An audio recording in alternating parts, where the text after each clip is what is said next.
Hi, welcome to HardReset.Info channel, dear viewers. In front of me, REALME GT Neo 3D device, and now I can show you how to recover deleted, removed photos and videos from recycle bin. To do it, open Gallery, then click Albums, and here you will see recently deleted folder. Here you will see your removed photos and videos. As you can see here, photos and videos will be per 30 days.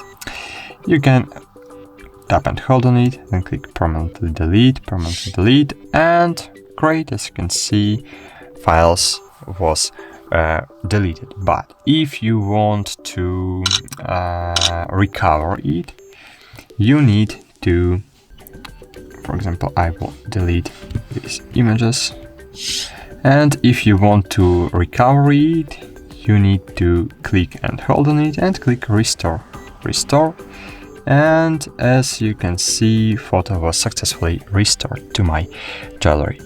That's it, thanks for watching, like this video, subscribe to our channel, and bye, see you.